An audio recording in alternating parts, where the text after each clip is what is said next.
What's it like to be in a May-December romance? I'm 10 years older than my wife. When she turned 30, I was already 40. She used to be passionate and sincere. She once said, "Age will never be a problem between us." But later, she told her best friend, "Once George hit 40, I felt disgusted every time he touched me. If it weren't for the money, I would have left him long ago. It'd be perfect if he just gave me the money and never came home." And then, she actually used my money to keep a young guy outside. However, when she thought she had everything under control, playing her little game of having her cake and eating it too, I handed her the divorce papers and took back everything I'd given her. I said, "There's actually one special advantage of a May-December romance. Once you've had enough, it's easy to let go." Chapter 01. Sometimes, when bad luck is about to strike, people can sense it coming. Willow was in the shower when her phone rang. It was a local number. No caller ID. I answered it. I said, "Hello," twice, then asked, "Who is this?" There was no sound on the other end, just silence. Then the call ended. Only a few seconds of quiet, but it felt like a strange kind of understanding. The person on the other side knew who I was, and I could already sense that something wasn't right, so I unlocked Willow's phone. I used that number to search for the person on her social app. It was a man. His profile picture was a black and white anime image. Username, mute, no notes, and his chat notifications were set to do not disturb. Their chat window was almost empty. Just one unread message, "I miss you." That single line made my heart tighten instantly. I thought, most likely, Willow was cheating. My hand holding the phone suddenly felt weak and shaky. I opened the man's social feed. His cover photo seemed to be himself, a clean-cut young man with short hair and a scholarly look. I didn't look closely. I just took out my own phone and snapped a photo. He had quite a few posts. I scrolled quickly until one made me stop. The caption read, "What women care about has never been material things, but your attitude." Below it was a screenshot, a chat between him and Willow. Willow's contact name, Runaway Queen. He had said to her, "Sister, this is all I've got left. I'm sending it all to you." It was a money transfer, 52.10 yuan. Willow didn't accept it. She returned it. She replied, "What are you saying? You're just a broke student. Why would you send me money? I'm not after that. Don't starve yourself." "Okay." Then Willow sent him 5,200 yuan. He accepted it. I kept my face blank and took a photo of the screen. After exiting his feed, I immediately opened Willow's transaction records. I checked every transfer between them. Sure enough, one after another. Endless. The most consistent ones were the monthly transfers of 50,000 yuan on the 6th of each month. Exactly one day after I wired Willow her monthly allowance from my paycheck. It had gone on for 3 months. Aside from that, hundreds, thousands, little amounts everywhere. Even transfers with special numbers. I took photos of every single one. The whole time, I stayed calm. When I exited, I even remembered to mark their chat window as unread. Chapter 02. What's wrong? Honey, why are you spacing out? Willow came out of the bathroom, towel drying her hair as she tilted her head and looked at me curiously. I came back to my senses. I looked up at Willow. She was wearing only a thin bath towel, her waist slim, legs long, curves flawless. Willow had always kept her figure perfectly. People used to envy me for it, saying, "With a woman like her, as long as she's not plotting your murder, what can't you forgive? Besides, she's so devoted to you." Indeed, I always believed Willow was faithful to me, but now, it seemed that was only what I believed. I said, "By the way, someone called you just now." Didn't say a word and hung up. "Maybe check who it was." She replied, "Probably just a spam call. Don't worry about it." Willow took the phone from me naturally. She slung the towel over her arm, bent down to pick up the laundry basket, and said, "I'll go wash the clothes on the balcony." Even though I tried my best to share the housework, Willow often complained that chores were endless. She'd say, for example, just doing laundry took her more than 2 hours every day. But later I noticed, even when there was only one piece of clothing, she still took that long, insisting on washing every single day. I used to think she was just overly clean, breaking one task into a dozen little ones. But now, it seemed there was another reason. After a while, Willow came back in. As she changed clothes, she said to me, "Honey, I need to go out for a bit. Something urgent came up. Don't wait for me tonight." I asked, "What happened?" She said, "Maria had a fight with her husband and is talking about divorce. She ran away from home. I don't know what's really going on, but I need to check on her. If it's too late, I'll just stay at her place tonight." I asked, "Is Sophia going with you?" She replied, "Yes." So convincing. Details, evidence, even a witness. I nodded and said, "Be safe." Chapter 03. Willow left in a hurry, but I stared at the wedding photo on the wall for a long time. I really couldn't understand. Why? Why would Willow cheat? And that man, who was he? His face, his transactions with Willow, those social media posts, they flashed through my mind one by one. Then suddenly, something clicked. I grabbed my phone immediately. I'd seen this man before. Chapter 04. It was about half a year ago. Willow had been assaulted and reported it to the police. She was giving her statement at the station when I rushed over. She seemed mostly fine, though her arm had several untreated scrapes, but she didn't seem to care at all. Her eyes were soft, shy, almost dreamy, like a young girl in love. To be honest, I hadn't seen that kind of expression on her face since her teenage years. When everything was settled, I was ready to take her home, but she walked up to a man in a uniform, thanking him repeatedly. If it weren't for you today, I don't even want to imagine what could have happened. I really appreciate it. I paused and looked at the man. He waved his hand and said, "Don't mention it. Just doing my job. Still, be careful when you're out. That area's full of shady people." Willow lowered her eyes and nodded gently. That day, to avoid any potential conflict, I had brought my buddy David along. When Willow went to the restroom, David teased me. "Don't you think that young guy looks a bit like you did when you were younger?" I thought he was talking nonsense, but I still glanced at the men a few times. Now, the image from that memory overlaps perfectly with the men in the photo. It was him. Chapter 05. Willow didn't come home all night. She returned the next evening. She brought back spicy beef offal from our favorite place. She said, "It's from the spot we always go to. I already ate, but I packed some for you. Go ahead and eat. I'm gonna shower." Okay. Willow went into the bathroom. I took the spare car key and went down to the underground garage. Her car had been cleaned, spotless. Nothing seemed out of place, but that wasn't what I cared about. What I wanted was the dashcam footage. I checked all the recordings from yesterday to today. Willow had driven to the university in the southern part of the city. She made a call and said just a few words. "I'm here." The man came out holding a bouquet of flowers and got into her car. Then came the sound of kissing, of heavy breathing. The man asked, "Did you let your husband touch you?" Willow replied, "Shut up." He pressed on. "Come on, did he?" Her trembling voice was soaked in desire. She gasped softly, "What do you think?" The man chuckled smugly, not talking. Don't beg for mercy later." The car's accelerating speed on the video made their urgency obvious. It stopped at a hotel near the university. The next footage appeared the following morning at 10 a.m. Only Willow was there. The video played quietly. I sat frozen inside my own car, my body stiff, muscles aching from tension. I reached to turn off the playback, then a phone rang in the recording. It was Sophia, Willow's best friend. She asked, "Where are you? Why aren't you here yet?" Willow replied, "On my way." Sophia said, "You're this late already. What were you doing? Don't tell me you went to see Makoto again." Willow hummed in response. Sophia sighed. "Seriously, you're actually doing this?" Willow chuckled softly. "What do you mean, actually? What's real? What's fake?" Sophia replied, "Oh please, don't play dumb. I thought you just had a crush on him, but now it's turning into a full-on affair. Weren't you head over heels for your husband? What happened? Why cheat all of a sudden?" The question seemed to stump Willow. After a long pause, she said quietly, "George is over 40 now." Sophia asked, "And?" Willow replied, "I don't know why, but ever since he turned 40, I feel disgusted whenever he touches me. If it weren't for the money, I would have divorced him long ago." Sigh. If only he could just give me the money and never come home. Chapter 06. How long has it been since Willow and I were intimate? I smoked a cigarette, thinking about it. It must have been around half a year ago. That was when work started getting busier. I was fighting for an important promotion, working overtime, burning the candle at both ends. Every day when I came home, all I wanted was sleep. Willow would come over in new lingerie, pressing herself against me, but I was too exhausted and pushed her away. I said, "Not now. I'm too tired. Next time." The first time, Willow didn't mind. She even felt sorry for me. The second time, she wasn't happy, but she held back her temper. The third time, she got angry and slammed the door on her way out. Later, I found her at a bar. I knew things couldn't go on like that. I held her in my arms and tried to make it up to her, but that attempt didn't end well. I was distracted, my mind occupied with the next day's meeting. Willow noticed too, and we ended things quickly. I felt helpless, not knowing how to fix it or how to comfort her, but she was the one who comforted me instead. She said it was her fault, that she was being too childish. She said, "Honey, don't overthink it.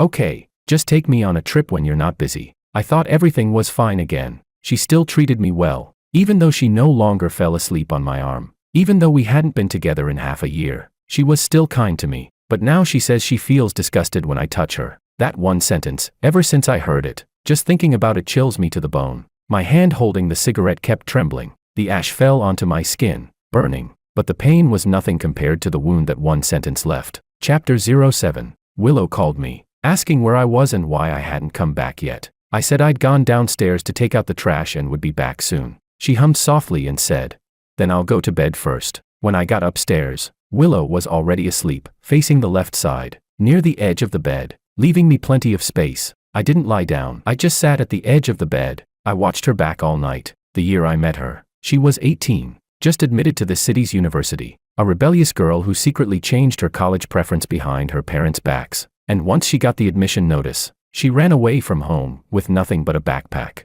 Her brother was worried and asked me to help pick her up at the station. He said, "She's got no money, and the dorms aren't open yet. Could you let her stay with you for a while? She's stubborn, so if she gives you trouble, just teach her a lesson." I thought Dominic was insane. I was a grown man. How could I let a young girl live with me? I planned to rent her a place and be done with it, but she looked so pitiful, and she was so obedient. When I found her at the station, she was squatting under a tree, hugging her backpack like an abandoned kitten. She quietly followed me home. Before I could tell her to move out, she grabbed my sleeve and pleaded, "I'll be good. I'll cook for you and clean up. Just don't make me leave." I couldn't help but laugh, thought she was just saying it, but she really did it. Every day she cooked and kept the house spotless. Because of her, the once empty apartment finally felt alive. My daily routine stopped feeling so mechanical. We lived under the same roof for a month. Later, I bought her some luggage and sent her off to school. At first, I thought it was just a short encounter, but later she told me she had chosen that university because of me. She said she had seen me once when she was 16, and ever since then, all her hopes had been about me. That girl, when she was still a girl, had brought me her whole heart, and I fell for her. But now she's taking it back, and I have to claw my way out of the mire. Fast. Chapter 08. I'm going to file for divorce. What? I said. Willow cheated on me. He was stunned. What? Wasn't she supposed to be traveling with Maria to relax? I laughed. She went with her boyfriend. Early in the morning, my 3 short sentences completely knocked David out. He said, "Wait, hold on, let me get this straight. You're saying Willow cheated, and that trip she claimed was with her best friend was actually with her lover. How do you know?" I tossed my phone to David. On the screen was a new post from Makoto's WeChat moments earlier that morning. He was holding a suitcase in one hand, and Willow's hand in the other. The caption read, "We're running away together." Honestly, I had only added him on WeChat just to try my luck. Never expected he'd actually accept the request. Whether he realized the person adding him was me didn't matter. I told David, "Willow's gone for 3 days. Can I get the divorce papers ready by the time she's back?" David's face darkened. "I'll draft them myself." I nodded and reminded him, "Don't tell Sophia." David was Sophia's husband. I'd heard they went through a lot to be together. I only met him because of Willow. But somehow, after a few hangouts, we ended up becoming close friends. Fate is strange like that. Some people stay strangers all their lives. Others click instantly, as if they've known each other forever. He said, "I know. Don't worry." Actually, I asked, "What is it?" David hesitated, then shook his head. "It's nothing. We'll talk later. Are you okay? Want me to grab a few drinks with you?" I refused, forcing a bitter smile and sighing. "I've got a flight at 10. Business trip. That's the adult world for you. Even grief has to be scheduled." I gave David the photos I'd taken from Willow's phone, plus the security footage I'd backed up, and a full record of our shared assets. David worked fast. The afternoon I got back from the trip, the divorce papers were already ready. He said, "Even though she's the one at fault, it's impossible to make her walk away with nothing. But I'll fight to get you the best deal possible." I opened my mouth to speak, but David cut me off. "Don't act all magnanimous or pretend you're above it. No fake spiritual victory. She messed up, she pays. That includes any money she used to support her side guy. We'll reclaim every cent." I smiled faintly. "Of course, I never said I wouldn't." "David, thank you." He patted my shoulder lightly. "It's no big deal. It's just a divorce. You've got me." That night, David drank with me, one glass after another. We talked about the past, the future, our hopes, our regrets, until both of us got drunk and passed out on the carpet. The next morning, the alarm clock woke me up. I took the day off and got dressed. Even if I wasn't in the right state of mind, I still had to go. I was going to see Willow. Chapter 09. Thanks to Makoto's love for showing off, I managed to get first-hand access to their entire 3-day itinerary. They rode roller coasters, soaked in hot springs, even went bungee jumping. All things I'd never done with Willow. She loved thrills, that rush of adrenaline, but I've always been cautious, never one to take risks. She once begged me to go bungee jumping with her, the tandem kind. She said it would be romantic. She even wanted to take our wedding photos that way. But after thinking about it for a long time, I still refused. Willow said it was fine, but I knew she was disappointed. Looking back, Willow and I were never really compatible. When we were blinded by love, we used to say that love conquers all obstacles. Now, it's clear, someone was lying. When Willow walked out, she brushed a strand of hair behind her ear and smiled softly. Beside her, Makoto had his arm around her shoulders, talking non-stop. Their steps were light. They looked every bit the loving couple. Makoto was saying, "Next time on your birthday, let's go there again. Okay, it'll be our first one together." Willow. I raised my hand and called out, my voice firm and loud. Makoto didn't hear me at first and kept talking, but Willow froze. She pushed Makoto away abruptly and turned toward me in panic. For a split second, I thought she saw me as some kind of monster. Makoto looked startled too, standing there dumbfounded, wanting to say something but stopping himself. Willow quickly composed herself. She whispered to Makoto, "You should go." Makoto turned sharply to her, frowning, eyes filled with reluctance. He didn't want to leave, so I played the nice guy. I said, "Come on, let's all go together. It's hard to get a cab around here anyway." Willow pressed her lips together and snapped, "Just go already." Makoto hesitated, unsure what to do. My face darkened. I spoke slowly, each word deliberate. I said, "Together." Makoto was interesting. Most people in his position would have run for their lives, but he actually followed. I walked in front. Willow trailed behind me. Makoto followed her. When Willow opened the passenger door, intending to sit there, I stopped her. I said, "There's something there. Sit in the back. You're such a hospitable person, can't possibly let our guest sit alone, right?" Willow looked at me, biting her lower lip, eyes brimming with suppressed emotion. She let out a dry laugh, slammed the door shut, and got into the back seat. The air inside the car was suffocating. I broke the silence first. I said, "Mr. Ito, Willow and I need to talk. Do you want to come along? Or should I drop you off at school first?"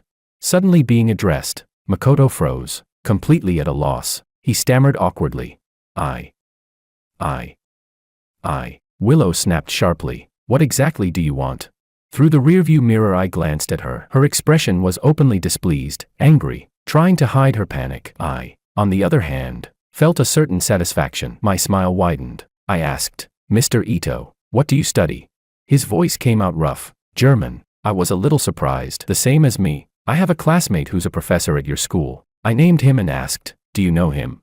Makoto's face changed. His voice went weak. "Yes, he's my homeroom teacher." I laughed aloud. What a coincidence. In the end I sent Makoto back to school. When he got out of the car he looked sheepish and didn't bother to look back. I asked Willow, "Where do you two usually go to get a room?" "I've got time today, want to go have a look together?" Willow kept her eyes fixed on me. She bit her lip and said, word by word, "What do you actually want?" I smoothed the expression from my face, gripped her chin, and said, "Of course, to disgust you. Now, let's talk about the divorce." Chapter 10. Inside the car, Willow kept her lips pressed together and said nothing. From the moment I mentioned divorce until now, she hadn't uttered a single word. I stayed silent too. After all the deliberate provocations, the satisfaction had faded. While I was trying to disgust her, wasn't I also disgusted with myself? I pulled a cigarette from my pocket and lit it. She asked, "How long has it been?" Her voice trembled slightly. I asked, "What do you mean?" She said, "You, smoking again. How long has it been?" I'm 10 years older than Willow. When she was still in college, I was already working. Back then, work pressure was crushing. And that's when I picked up smoking. Willow was the one who forced me to quit. She said, "It's bad for your health." She said, "I'll buy you candy instead." She said, "Or you can eat me. Just don't smoke anymore." And somehow, I really did quit, never touched another cigarette. Until now. 10 years later, because of all this, I relapsed. If she wanted a specific time. I thought for a moment and said, "The morning after you and Makoto didn't come home that night." The cigarette slipped from my fingers and landed on the leather seat, burning a small hole instantly. Willow panicked, pulling tissues from her bag, trying to wipe it away, but it was too late. Still, she kept wiping, again and again, until her emotions cracked completely. She threw her bag hard against the door and shouted, "I can't fix this anymore, can I? You'll never forgive me, right?" I nodded, "Right." She took a deep breath and held out her hand. The divorce papers. She didn't even glance at what was written on them. She flipped to the last page and signed her name. She said, "I won't go back to that house. I'll find time to move my things out." Then she got out of the car, leaning against the door. She spoke into her phone, "Come out. I'm not staying at school tonight." "Yeah, I'm waiting at the gate." After hanging up, she shot me a cold look and sneered, "When you're ready to go to the Civil Affairs Bureau, call me." Chapter 11. David asked. Do you feel like you're punching a pillow? That powerless, suffocating feeling. She's doing it on purpose. I pulled at the corner of my mouth and downed my drink in one gulp. I know, I said. Maybe at first I hadn't realized it, but by now, I'd tasted the truth. Willow had always been a fiercely proud person. Her attitude toward people and things was, I'm not wrong, and even if I am, so what? I knew her. I'd already imagined how she would react. And yet, even being prepared, her casual indifference still stung. My hand holding the glass trembled. I said, I thought at least she'd say, I'm sorry. We all want the person who hurt us to show genuine remorse.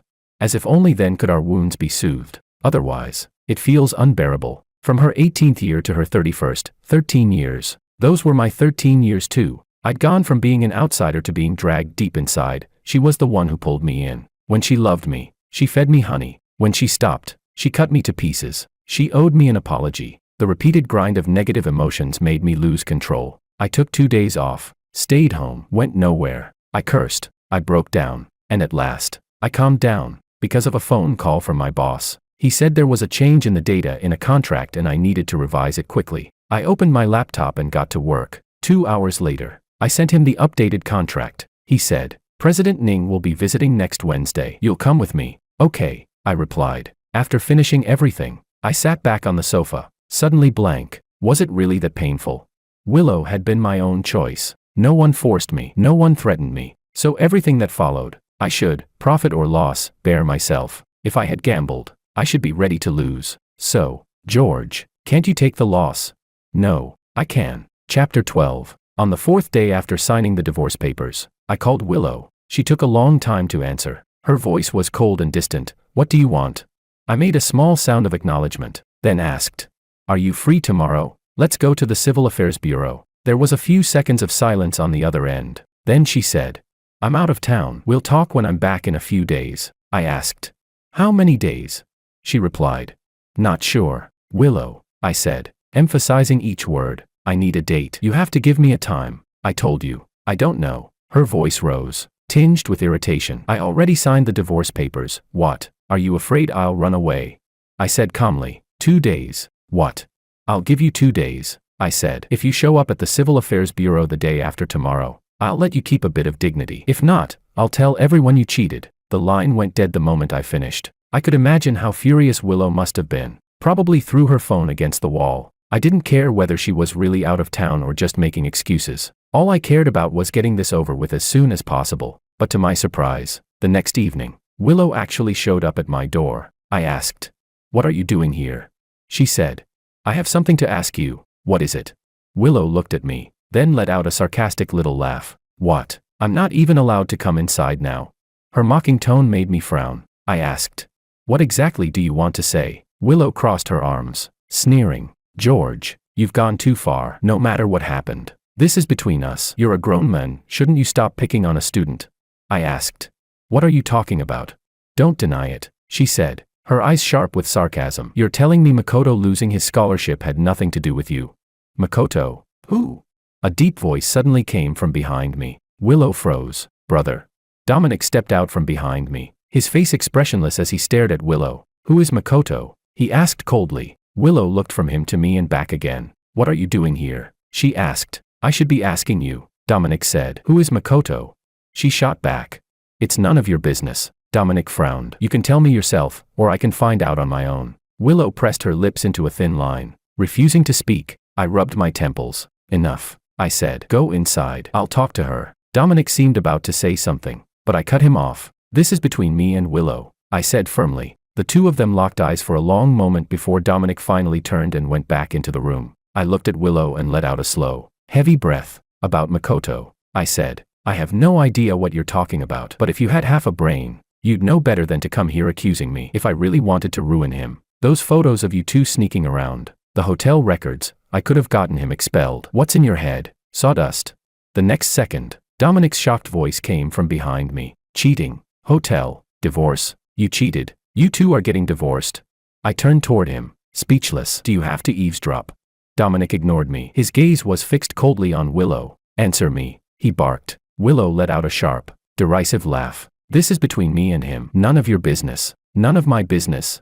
Before she could react, Dominic's hand swung across her face, hard. Have you no damn shame?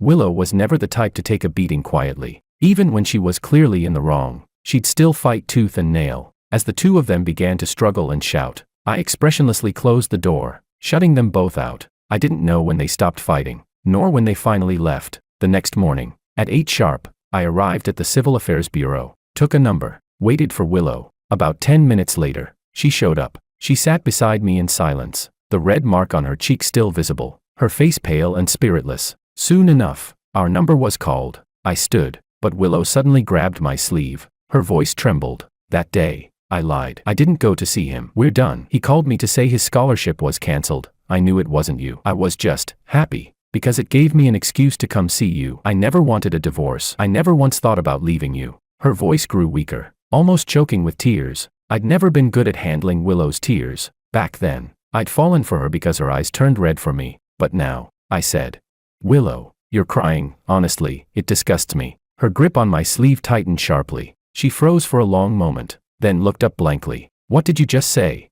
I pried her hand off, tore the paper in my hand to pieces, and took another number. I said, the truth is, since this all started, we've never really sat down to talk. You never even asked how I found out about your affair, or what I knew. I looked straight at her. Let's lay it all out. Half a year ago, our marriage started to fall apart. You were unhappy. Then you met Makoto at a nightclub. Maybe he reminded you a little of the man I used to be, or maybe it was just his youth and energy, but whatever it was, you couldn't control yourself, and you cheated. Cheating is wrong no matter how you dress it up. But to ease your guilt, you started blaming me. You said that ever since I turned 40, every time I touched you, it made your skin crawl, that you'd rather I just give you money and stay away. You said the late nights at work and the gray in my hair made me look like a shedding old dog, and that you could smell the stench of age on me from across the room. Willow, I said quietly, when you used those cutting, venomous words to describe me, did you ever stop to think how disgusting you looked in my eyes? I went on, my voice steady but cold. You're basically saying you were forced to sell your body for money, pinching your nose and pretending to enjoy it. That's what our more than 10 years together boils down to in your eyes, a buyer and a seller. I gave a bitter laugh. I started doubting myself. Just how blind was I to step into a pile of dog shit? And now the dog shit sticks to my shoe, but still has the gall to complain my shoe stinks. Chapter 13. By the time I tore up our last shred of dignity, there was nothing left to say. The divorce process went smoothly. No entanglement, no arguments. The clerk reminded us to come back in a month to collect the certificate. I nodded. Willow had already stood up to leave. I called out, when will you come to pack your things?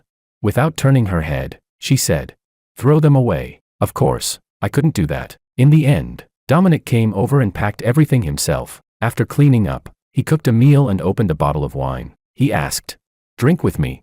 I didn't refuse. Dominic drank fast, gulping down the first glass. He twisted his mouth into a half smile and said, I didn't know my sister would ever do something like that. If I'd known. I chuckled and shook my head. Even if you'd known, so what? Would you have stopped us at the very beginning? Cut off this doomed connection at its root? Regret like that means nothing now, I said. Back then, both our families were against us being together. I still remember what Willow told me once. She said, I don't know if I'll regret it someday, being with him, but I know if I don't, I'll regret it right now. Dominic asked quietly, is that why you made up your mind? I shook my head. No, it's just, that's exactly how I felt too. I downed my drink and said, thinking about it now, I was much braver and purer in my 20s. Back then, I could ignore what others thought. I could give everything to someone without calculating the cost. I believed sincerity could always be exchanged for sincerity. But now, I don't dare to bet anymore. I'm not even sure if I want to start again. George, Dominic's eyes softened with something between pity and guilt. I gave him a faint, easy smile. Don't worry, I just suddenly figured it out. Love comes with thunder and leaves like a storm. It's a matter of the heart, and the heart always changes. But that's fine. People die from illness. People die from poverty. But I've never heard of anyone dying because they lost love. Maybe I was a little drunk. And because Dominic was an old friend. I rambled on for quite a while. He stayed quiet, just listening, never interrupting once. When I woke up the next morning, he was gone. He'd left a note on the table. He said he had a flight to catch and didn't want to wake me. He wrote that he'd figured a lot of things out, and that he'd met a really good girl. When he got back, he planned to be with her. At the bottom, it read simply, George, take care. Chapter 14. Because of the divorce, my mind had been scattered for a while. But work pulled it back together quickly. The endless tasks left me no spare time for self-pity. And that in itself soothed me. I hadn't thought about Willow for a long time. until Sophia called me. George, I know I shouldn't be contacting you, but Willow's been hospitalized twice in the past 2 weeks for alcohol poisoning. I really can't stop her. You're the only one who can talk to her. George, she knows she was wrong. Sophia probably didn't actually expect me to agree. So when she saw me walk into the hospital, she was stunned. She quickly stood up and gave me her seat. She said, I drank a bit too much yesterday too. You two talk first. I'll go home and catch up on some sleep. I looked at her, puzzled. I thought you told David you were pregnant. Why are you still drinking? Sophia's face went pale. She waved her hand awkwardly and left without looking back. I turned back and found Willow staring blankly at me. When our eyes met, she quickly looked away. Willow, I started, but she cut me off urgently. My arm hurts, she blurted. The left one. Every time it rains, it aches so bad. That year we couldn't see each other for months. I told you my dad had me grounded, but actually, I was in the hospital. He broke my arm. I never told you. I didn't want you to worry. I asked quietly. Why tell me now? Willow lifted her head, her eyes searching mine carefully. I tugged at the corner of my mouth, half a smile. Honestly, this isn't the right time to bring it up. If you'd told me back then, I would have been heartbroken and guilty. But now, Willow, that was your choice. You chose to sacrifice yourself to be with the person you loved. Good or bad, you had to bear it. Just like me, I chose someone who cheated. Good or bad, I had to bear it. The hopeful light in Willow's eyes dimmed. She turned her face away. You won't even give me a chance, she said quietly. Then why did you even come? I looked down at her. I came to tell you, don't destroy yourself, and don't delay picking up the official divorce certificate in 2 weeks. Willow, I want a divorce, not a funeral. Willow's voice rose. You hate me that much? I turned to leave. Without looking back, I said, if the roles were reversed, wouldn't you want to kill me too? Chapter 15. I walked away cleanly. Sophia was clearly frustrated. She said, annoyed. I went out of my way to call you here. Can't you at least talk properly? Willow replied coldly. Stay out of it. Even if I die, don't call her again. Sophia shook her head. Later. There is no later. If you really want to fix this, why are you still acting out? I never understood. You're always so sensible with everyone else, but the moment you're in front of George, you act like a child who never grew up. Willow turned her head to the window and said nothing. She didn't know either. She wanted to talk properly. She even wanted to lower her pride. But whenever she faced George, that strange feeling of grievance rose up. She was the one in the wrong, yet she felt wronged. As if George should still keep forgiving her.